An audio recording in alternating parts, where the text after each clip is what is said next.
nombre es Gustavo Gallón, soy director de la Comisión Colombiana de Juristas y vamos a hablar de la Comisión Nacional de Garantías de Seguridad, que es uno de los aspectos contenidos en el punto 6 del Acuerdo de Paz relativo al cumplimiento, a la verificación del cumplimiento de estos acuerdos. Y el cumplimiento es un aspecto muy importante en materia de acuerdos de paz, porque muchos acuerdos hay en la historia que se pactan pero que no se cumplen. Nuestra historia misma está llena de acuerdos entre el gobierno y rebeldes que no se han cumplido, empezando por el acuerdo con los comuneros en el siglo XVIII, en 1781, que pactaron con el gobierno de entonces y después fueron perseguidos y su líder, José Antonio Galán, fue decapitado, en fin, y todos ellos perseguidos. Si un acuerdo de paz no se cumple, pues sencillamente la paz fracasa. Y quizás por esos incumplimientos que hemos tenido en nuestra historia, hemos tenido también un desarrollo tan tormentoso en esta materia. De tal manera que es muy importante que el gobierno y las FARC hubieran dedicado una especial atención al cumplimiento de los acuerdos. Y dentro de ello crearon diversos mecanismos. Voy a referirme a uno que es una Comisión Nacional de Garantías de Seguridad, encargada de definir la política contra las organizaciones que hayan sido calificadas como sucesoras del paramilitarismo y contra todos los grupos criminales que atenten contra la paz, y de supervisar el cumplimiento de esa política que se diseñe.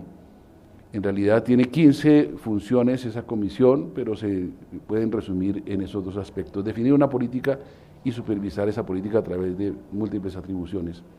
Y esta comisión está integrada por diversas personas, comenzando por el presidente de la República, que la preside él mismo, 3 ministros, el ministro de Justicia, el ministro del Interior y el ministro de Defensa,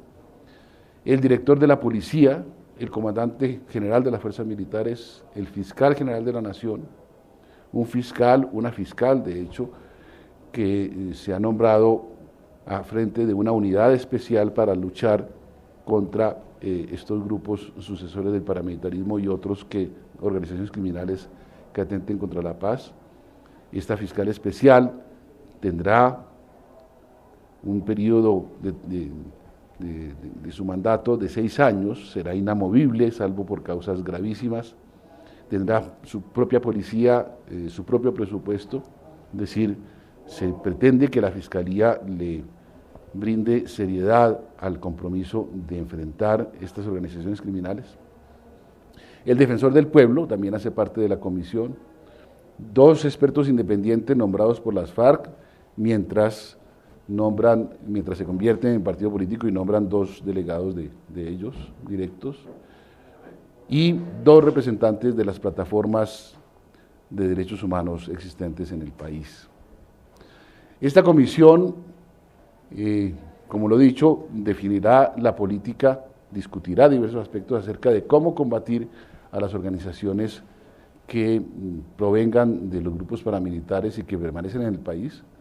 y supervisar el cumplimiento en las diversas regiones.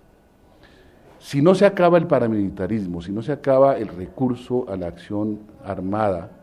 por parte de grupos particulares,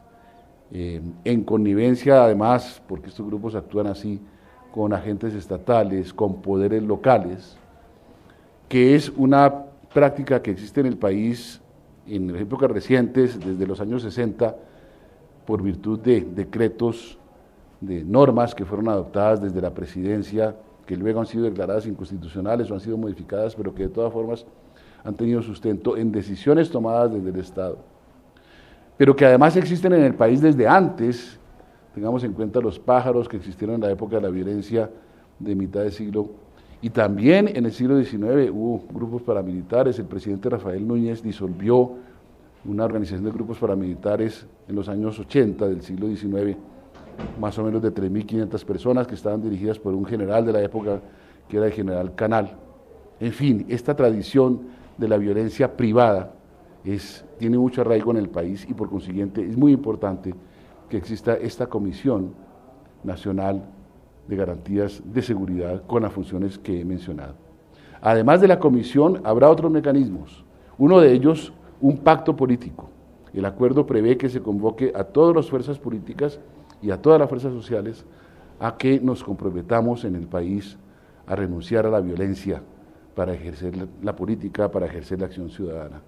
Eso es muy importante y además habrá otras instancias, habrá un cuerpo élite de la policía dedicado a reforzar esta actividad que se realice en contra de los grupos sucesores del paramilitarismo y otros. Pero todo estará bajo la sombrilla de esta Comisión Nacional de Garantías de Seguridad, cuyo desempeño es sin duda muy importante. Es necesario pues acabar con los remanentes del paramilitarismo y de los grupos criminales que violan derechos de las personas en forma sistemática y permanente y frente a los cuales el Estado tiene que recuperar y hacer valer el monopolio de las armas. Es una condición necesaria para que la paz permanezca. La paz es una oportunidad que no podemos dejar pasar.